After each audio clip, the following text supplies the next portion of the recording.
El mensaje de hoy, ¿verdad?, viene de,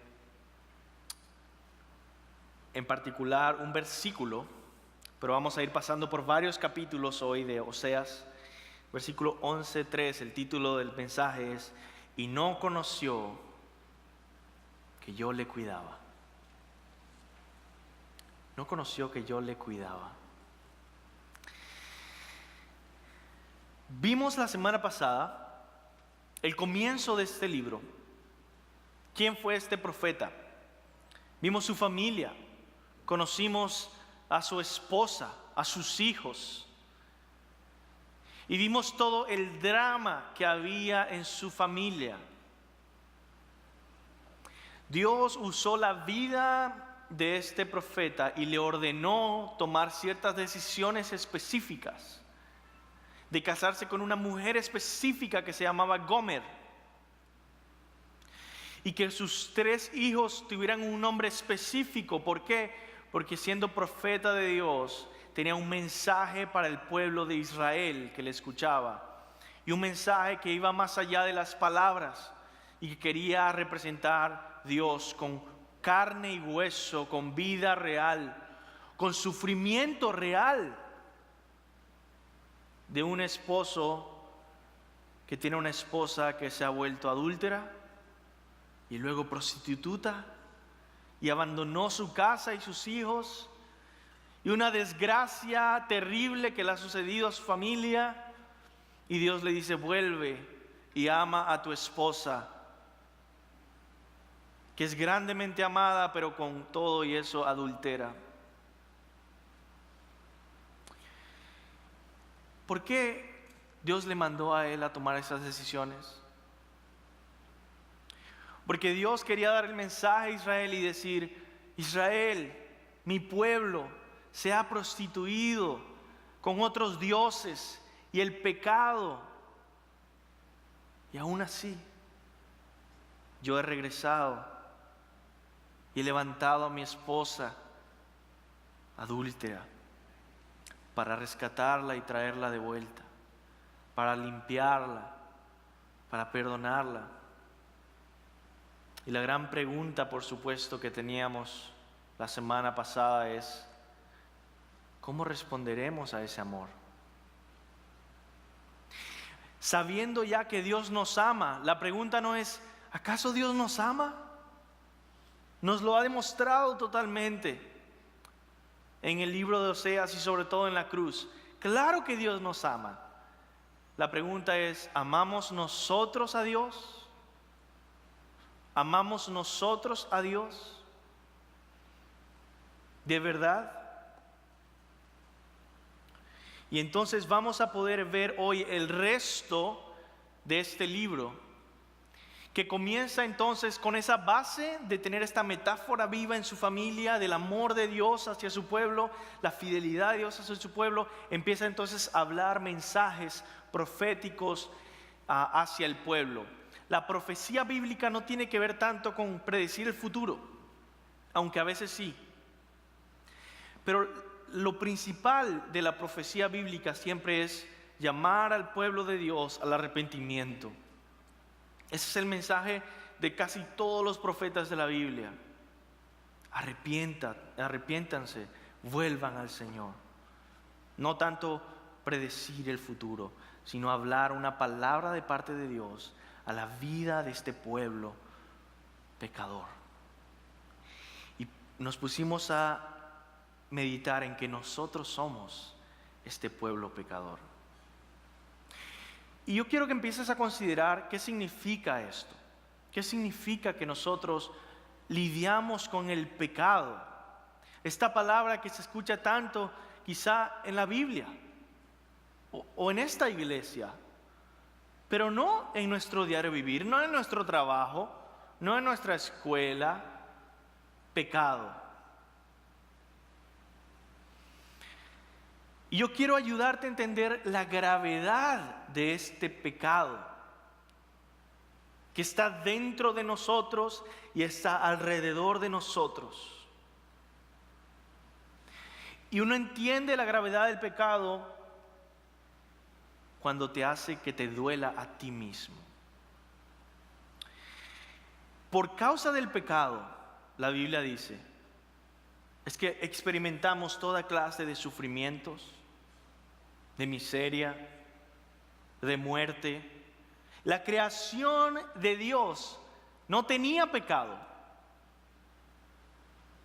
Era buena en gran manera, llena de gozo, de paz y de justicia. Pero desde que Adán y Eva pecaron en el jardín, existe esto que se llama pecado dentro de nuestra realidad. Y lo primero que pasa después de que Adán y Eva pecan es que son expulsados, exiliados de la presencia de Dios. ¿Y qué sucede?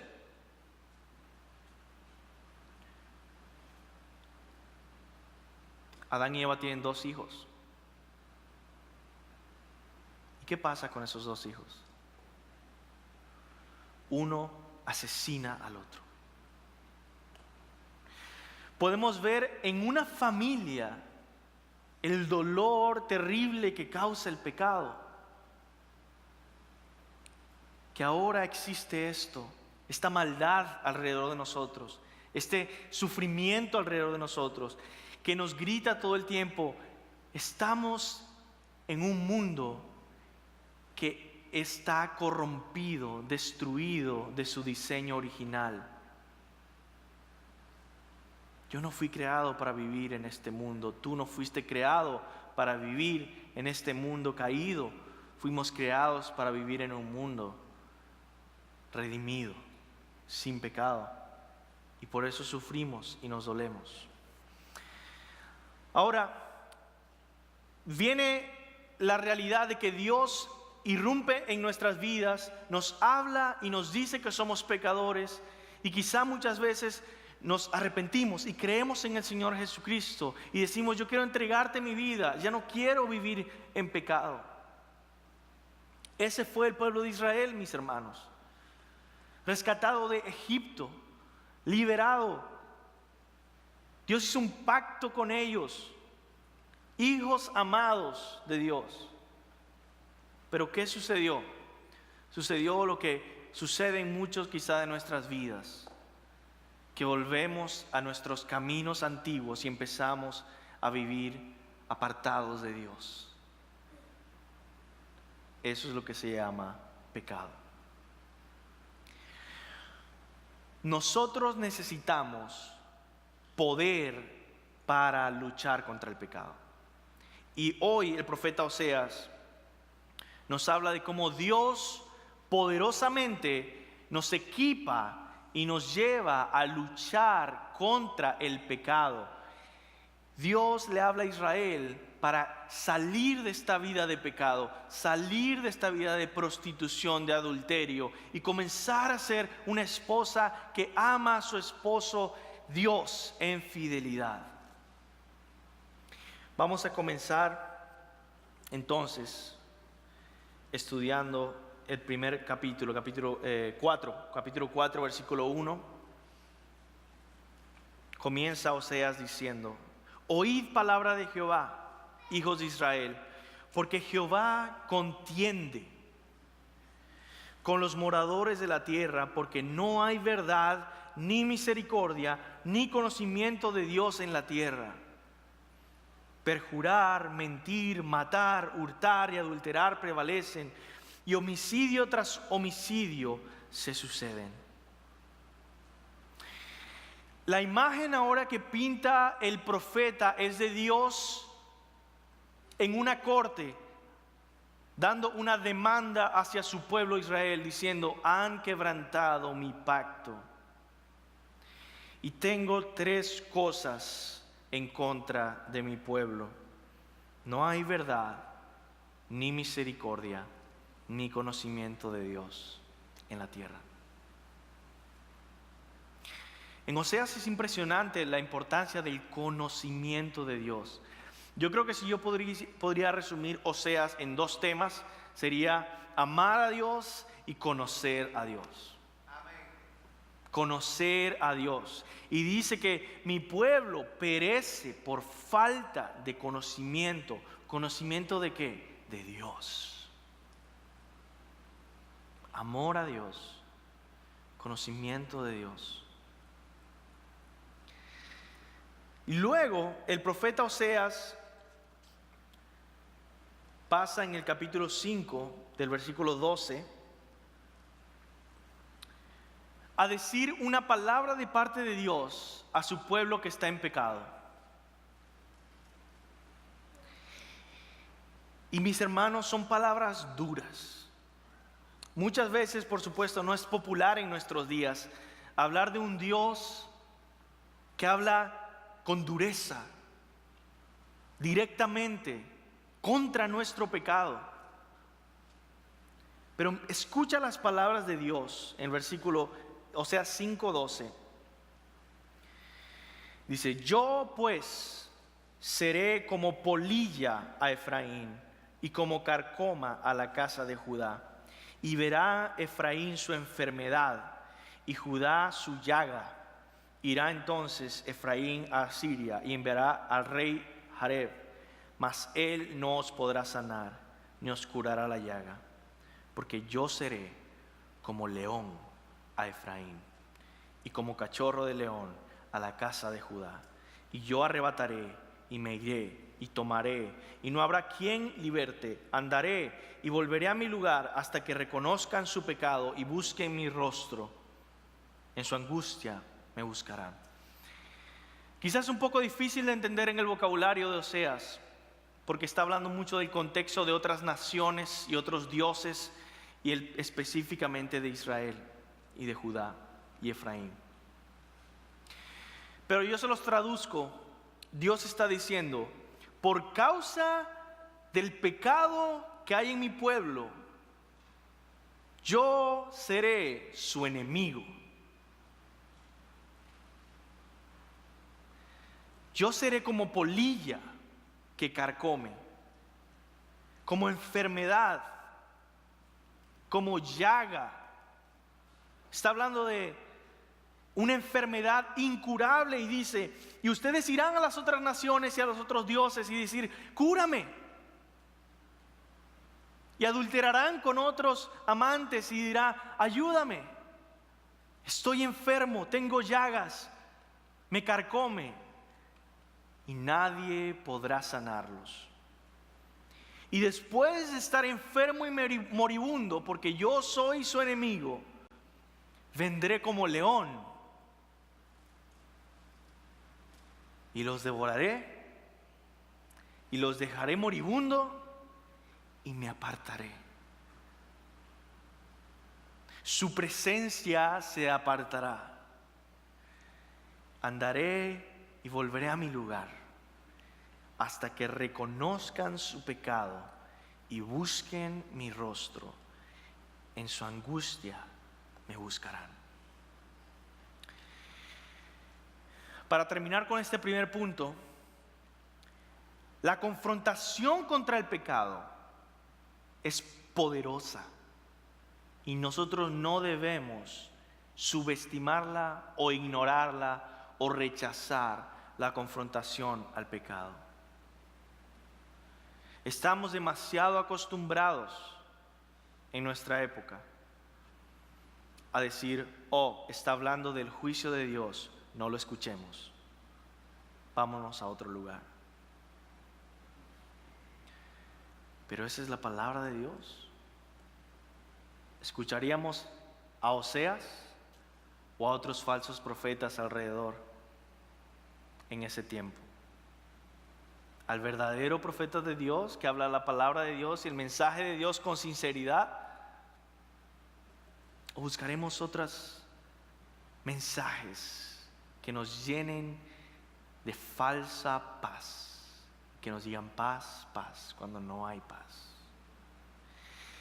En otras palabras, si tú estás y yo estoy en pecado, necesitamos que Dios nos confronte, porque es una de las formas en las que Dios va a vencer nuestro pecado. Y que nos diga: está mal y hay consecuencias.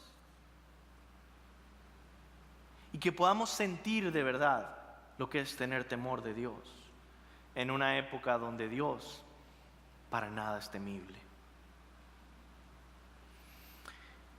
Así que yo quiero hacerte algunas preguntas, 4 preguntas y pasar al siguiente punto. Primero, examina tu vida. ¿Hay algún pecado que Dios está confrontando en tu vida personalmente? Si hay un pecado en tu vida, hoy lo que más quiere Dios y lo que más quiero yo es que no estés cómodo. Vivir en pecado y estar cómodo es estar cómodo en camino hacia la muerte eterna. ¿Cómo vives tú en tu trabajo? ¿Hay algún pecado? Dios lo sabe. ¿Hay algún pecado en tu escuela donde estudias? ¿Hay algún pecado con el que Dios te está confrontando hoy, en este momento, en tu familia, en tu matrimonio? ¿Hay algún pecado que estás cometiendo en privado y Dios te está confrontando hoy? Recibe con gozo esa confrontación, porque es vida a tus huesos, aliento a tu corazón, y te va a ayudar a vencer el pecado. Si no eres creyente y me estás escuchando, si no has entregado tu vida totalmente a Jesucristo y estás pensando, dudando todavía, diciendo, ¿será que es tiempo para entregarle mi vida al Señor? ¿Será que espero otro año? ¿Será que espero 5 años? ¿Será que espero al próximo domingo? Yo quiero decirte que en el mensaje que acabamos de leer y en todo el Nuevo Testamento dice que Dios es tu enemigo y el juicio de Dios es real y viene pronto. Pero tienes una invitación: arrepentirte de tus pecados y venir a Jesucristo hoy y confiar en Él como Salvador, y que Él ya no sea tu enemigo, que sea tu refugio. Si eres cristiano, si tú dices, yo he entregado mi vida al Señor Jesús, yo quiero preguntarte, ¿cómo estás respondiendo ante la confrontación de tu pecado? ¿Estás buscando ser defensivo? ¿Buscando no pensar en eso? ¿Evadir situaciones en las que tu pecado pueda ser confrontado? Decir, probablemente ya no voy a ir a la iglesia, ya no voy a ir al grupo comunitario porque quizá va a haber una confrontación sobre mi pecado. Quiero evadir esto. No lo hagas. Porque si eres cristiano, es tu Padre que te ama el que te está confrontando. Y eso lo vamos a ver ahora en Oseas, como le habla a Israel como un Padre amoroso.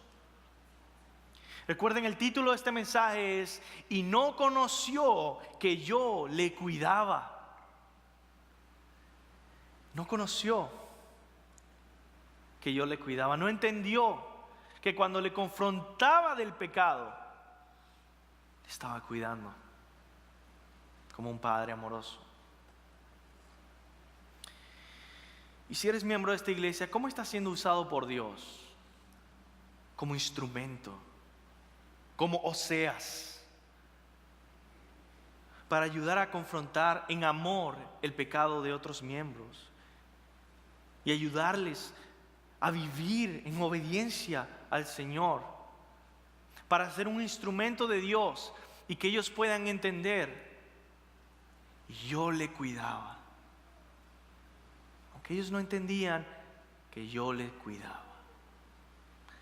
Vamos al punto número 2, el poder de la esperanza contra el pecado. Obviamente, Dios no solamente confronta el pecado, Dios no solamente te hace temblar ante el juicio de Dios y la idea de que Él pueda ser tu enemigo. Dios le da a su pueblo esperanza. Porque sin esperanza no hay poder para derrotar el pecado. Imposible derrotar el pecado en tu vida sin esperanza. Sin esperanza solo hay pecado, más pecado, más pecado, y ya dejas de luchar. Pero escuchemos lo que dice el siguiente versículo. Estábamos leyendo que Dios se presenta a sí mismo como un león al final, que está agarrando como presa a Israel y la va a destruir y la va a dejar sola, y le dice: cuidado, porque yo puedo ser tu enemigo, así que arrepiéntete, vuelve a mí. ¿Y qué dice el siguiente versículo? Oseas 6:1. Oseas viene como un ciudadano más de Israel, como uno más del pueblo de Dios, y le habla a todos los demás del pueblo de Dios y le dice: venid, volvamos a Jehová, porque Él arrebató y nos curará, hirió y nos vendará. Jehová nos mordió como un león, pero está diciendo: nos va a sanar. Volvamos a Dios, volvamos a Jehová. Y dice lo siguiente: nos dará vida después de 2 días. En el tercer día nos resucitará y viviremos delante de Él. Y conoceremos y proseguiremos en conocer a Jehová.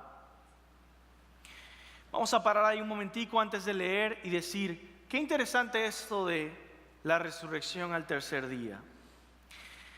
Quizá Oseas no está pensando en Jesús, pero recordemos que en el Nuevo Testamento Jesús personifica a Israel. Jesús es el siervo de Dios que es Israel.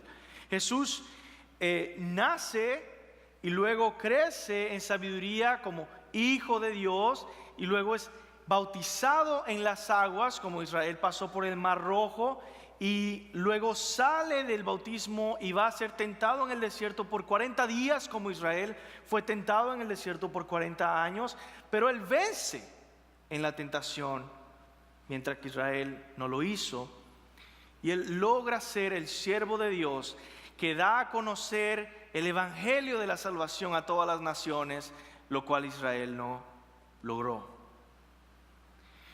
Y personificando a Israel, Oseas dice a Israel: hermanos míos, volvamos a Dios. Él nos dará vida después de 2 días, en el tercer día nos resucitará y viviremos delante de Él como nación. Jesucristo es el que cumple esto. Pero luego nos da los beneficios del poder ser restaurados por Dios. ¿Cuál es el beneficio? ¿Qué obtengo si yo me arrepiento hoy de mis pecados, pastor? ¿Qué me van a dar? Si yo dejo de vivir una vida de pecado y yo busco al Señor Jesucristo y yo me entrego a Dios. Versículo 3, Oseas 6:3. Esta es tu recompensa. Y conoceremos y proseguiremos en conocer a Jehová. Como el alba está dispuesta a su salida, vendrá a nosotros como lluvia, como la lluvia tardía y temprana en la tierra. El conocimiento de Dios y el amor a Dios son la recompensa de aquel que se arrepiente y va a Dios. Lo cual es interesante, mis hermanos, porque ¿quién quiere esa recompensa? ¿Quién busca por sobre todas las cosas conocer a Dios? Y yo te pregunto con sinceridad, ¿crees que esa es la mejor promesa? ¿Es la mejor porción? Como a Israel, las 12 tribus se les fue entregado tierras, porciones de tierras, pero a los levitas se le dijeron: tu porción es Jehová. Es conocer a Dios, es estar con Dios, es servir a Dios. Y la pregunta es, en tu corazón, con sinceridad, podrías decir: si yo fuera un levita, dijera, no me dieron la tierra, me quedé sin nada. O dijeras, tengo la mejor porción, mi porción es Jehová. ¿Qué te alegra más, verdad? Escuchar, mira, te vamos a dar un carro, te vamos a dar una casa, te vamos a dar un cheque, te vamos a dar un viaje a París si te vuelves cristiano. O decir, mira, tu recompensa es, conocerás a Dios.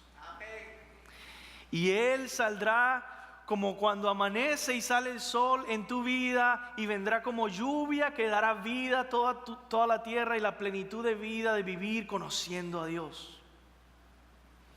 ¿Dónde estás poniendo tu esperanza? Si esa es tu esperanza, es una esperanza poderosa contra el pecado. ¿Cuáles son las metas y sueños por los que estás luchando, sacrificando? Tu meta, bíblicamente, debería ser conocer a Dios.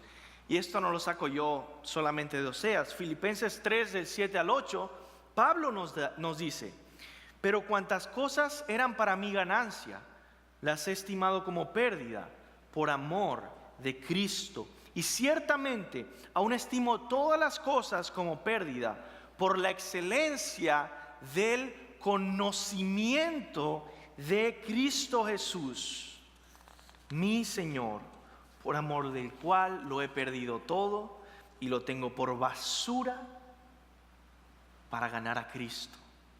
Aleluya. Esa es la meta, precisamente, que todo cristiano debería buscar por sobre todas las cosas. Ahora, yo quiero hablarte en medio de este mensaje de esperanza que nos da Oseas. Oseas le ayuda a pensar a Israel y a decir, ¿qué sería? ¿Qué pasaría? ¿Cuáles posibilidades habrían si te arrepintieras, Israel? Pueblo de Dios aquí reunido, ¿cuál sería la posibilidad de tu vida? ¿Cómo se vería tu vida si te arrepintieras? Y nos da esa esperanza de que sería una vida llena de Dios y del conocimiento de Dios. Ahora, yo quiero hablarte a ti si estás en medio de aflicciones y sufrimientos terribles en tu vida. Escucha este mensaje de esperanza. Para el cristiano, lo mejor siempre está por venir, porque la promesa que tenemos es por fe, lo cual dice que estamos esperando que se cumpla. Y Pablo medita en esto. Pablo, que sufrió muchísimo, medita en eso y él dice, es cierto. 1 Corintios 15, 19, si en esta vida solamente esperamos en Cristo, si es solo para esta vida, somos los más dignos de conmiseración de todos los hombres. O sea, si los cristianos solamente tenemos los beneficios que hay en esta vida terrenal, merecemos que todo el mundo nos tenga lástima. Mas ahora, Cristo ha resucitado de los muertos. Primicia de los que durmieron es hecho, porque por cuanto la muerte entró por un hombre, también por un hombre la resurrección de los muertos. Porque así como en Adán todos mueren, también en Cristo todos serán vivificados, resucitarán. Pero cada uno en su debido orden: Cristo las primicias, luego los que son de Cristo en su venida, luego el fin, cuando entregue el reino al Dios y el Padre, cuando haya suprimido todo dominio, toda autoridad y potencia, porque preciso es que Él reine hasta que haya puesto todos sus enemigos debajo de sus pies. Todos tus enemigos serán derrotados. La enfermedad, la muerte, el sufrimiento, el pecado y la maldad, cuando nuestro Señor regrese. Y esa es nuestra esperanza. Piensa en la venida de Cristo y dime si esa no es una gran esperanza. Piensa en la venida de Cristo y dime si no sientes poder para luchar contra el pecado. es una esperanza viva, es una esperanza gozosa. ¿Y qué trae esa venida de Cristo? No más muerte,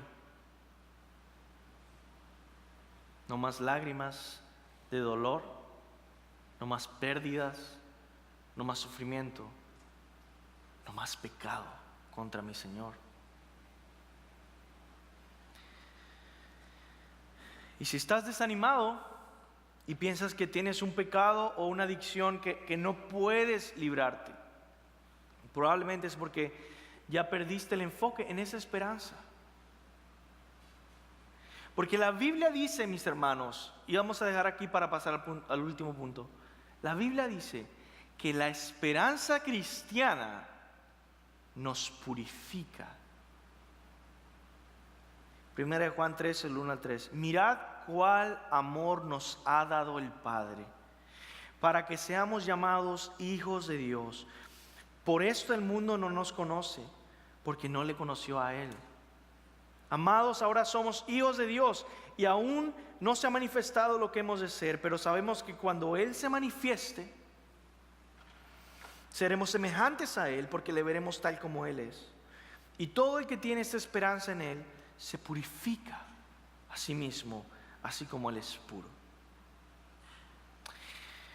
Dios, por medio del profeta Oseas, le presenta esta esperanza a Israel y así le ayuda a luchar contra el pecado y le está convenciendo para dejar de ser una nación adúltera y regresar a Dios. Le está convenciendo con la esperanza de conocer al Señor. Otra vez, y no conoció que yo le cuidaba. Le cuidaba cuando le confrontaba el pecado, le cuidaba cuando le mostraba su esperanza. Y finalmente, el poder del amor contra el pecado. Estamos en el capítulo 11. Capítulo 11 es uno de los capítulos más hermosos de este libro profético, donde Dios habla de su amor por su pueblo. Y si tú eres parte de su pueblo hoy en día, esas palabras también aplican a ti, el amor que Dios tiene por ti. Dice Oseas 11, cuando Israel era muchacho, yo lo amé, y de Egipto llamé a mi hijo. ¿Cuánto más? Cuanto más yo los llamaba, tanto más se alejaban de mí. ¿Acaso eso a veces no describe a algunos de nosotros? Mientras más te llama el Señor, más te llama y te vas alejando. Cuanto más yo los llamaba, tanto más se alejaban de mí. A los Baales sacrificaban, a los ídolos ofrecían humerios. Yo con todo eso enseñaba a andar al mismo Efraín y tomándole de los brazos, y no conoció que yo le cuidaba. No conoció que yo le cuidaba. Con cuerdas humanas lo atraje, con cuerdas de amor. Y fui para ellos como los que alzan yugo de sobre su cerviz, y puse delante de ellos la comida. No volverá a la tierra de Egipto, sino que el asirio mismo será su rey, porque no se quisieron convertir. Está hablando de un juicio real que iba a venir sobre Israel. Asiria, la nación y el imperio más grande de ese tiempo, iba a destruir ese pueblo, porque no quisieron volverse a Jehová. Caerá espada sobre sus ciudades y consumirán sus aldeas. Ahí está hablando, prediciendo el futuro. Las consumirá a causa de sus propios consejos. Entre tanto, mi pueblo está adherido a la rebelión contra mí. Aunque me llaman Altísimo, ninguno absolutamente me quiere enaltecer. ¿Cómo podré abandonarte, oh Efraín? ¿Te entregaré yo, Israel? ¿Cómo podré hacerte como Admá o ponerte como Seboim? Admá y Zeboín eran unas naciones que les sucedió lo de Sodoma y Gomorra. Han sido destruidas para siempre. ¿Y qué está diciendo Dios acá? Él está diciendo, Asiria los va a destruir. Y luego pregunta, ¿cómo podré yo abandonarte? ¿Cómo te entregaré? Dice, pues, ¿no los están entregando? Dice, sí, pero no para siempre. No como Sodoma y Gomorra, no como Admá y Zeboim, no para siempre. Es un juicio temporal para que ellos vuelvan y regresen, porque yo los restauraré. Mi corazón se conmueve dentro de mí, se inflama toda mi compasión. No ejecutaré el ardor de mi ira, ni me volveré para destruir a Efraín, porque Dios soy y no hombre. Versículo 10. En pos de Jehová caminarán. Él rugirá como león, rugirá, y los hijos vendrán temblando desde el occidente. Como ave acudirán velozmente de Egipto y de la tierra de Asiria como paloma, y los haré habitar en sus casas, dice Jehová. Me rodeó Efraín de mentira y la casa de Israel de engaño. Judá aún gobierna con Dios y es fiel con los santos. Él está diciendo, los haré regresar y los restauraré. El amor de Dios, mira, los describe como un hijo amado y que los ha traído con cuerdas de amor, y aún así no conoció que yo le cuidaba. Y quizá muchas madres, padres, se pueden identificar quizá con hijos a los que les aconseja, les corrige, les disciplina, les instruye, y sus hijos dicen, ¿por qué me odias? Sí, no entiende que te estoy cuidando. Y ese es nuestro Dios contigo. Tú eres el hijo ahora. Y como padre quizá puedes entender más eso y decir, ¿qué hijo soy para Dios? Y estás pasando por una prueba, una aflicción, un momento difícil, y decir, Dios me ha abandonado. O decir, no he entendido que Él me está cuidando. El cristiano es grandemente amado, y yo quiero que tú recuerdes esto. El juicio de Dios es para los que no han creído en Jesucristo. Pero el cristiano, no hay más condenación, porque estamos en Cristo Jesús. Y empezamos a conocer a Dios de una manera distinta, como un león, dice, que ruge para traer a sus hijos y protegerles. Ese león que es Dios puede ser tu enemigo, o si te arrepientes y crees en Jesucristo, puede venir. Y tú puedes ser su hijo y protegerte. Tú estás seguro en sus lazos de amor, como dice Oseas. Filipenses 1:6 dice Pablo, estoy persuadido de esto, que el que comenzó en vosotros la buena obra, la perfeccionará hasta el fin, hasta el día de Jesucristo. Él comenzó contigo, Él te ha dado salvación, Él no te va a dejar, Él te hará perseverar hasta el fin y te perfeccionará. Y si aún tú no rindes tu vida a Jesucristo, estás excluido de ese amor, pero estás invitado. Todo el que venga a mí, yo no le echo fuera, dice Jesús. El amor de Dios produce santidad. La santidad no produce amor de parte de Dios. El amor de Dios produce santidad en nosotros. Y esa es la enseñanza clara de Efesios capítulo 5, cuando dice, maridos, amad a vuestras mujeres, así como Cristo amó a la iglesia y se entregó a sí mismo por ella para santificarla, habiéndola purificado en el lavamiento del agua por la palabra. Cristo murió en la cruz, y ese amor y ese sacrificio te santifica como iglesia, como pueblo de Dios, y no es al revés. No te santificas a ti mismo para que entonces Cristo te ame. Cristo te amó cuando eras pecador, cuando estabas perdido. Ahora, la confrontación que hablamos contra el pecado, el amor, la esperanza que Dios nos da, son poderosas contra el pecado. Esas palabras del profeta Oseas son poderosas contra el pecado.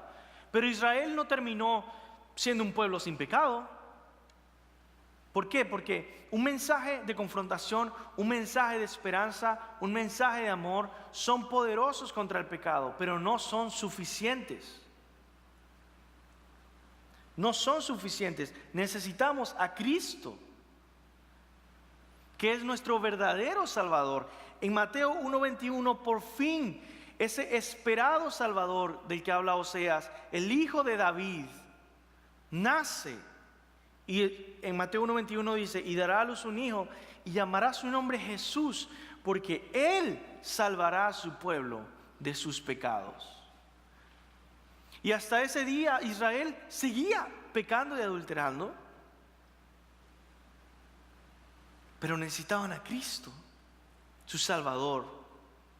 Él salvará a su pueblo de sus pecados.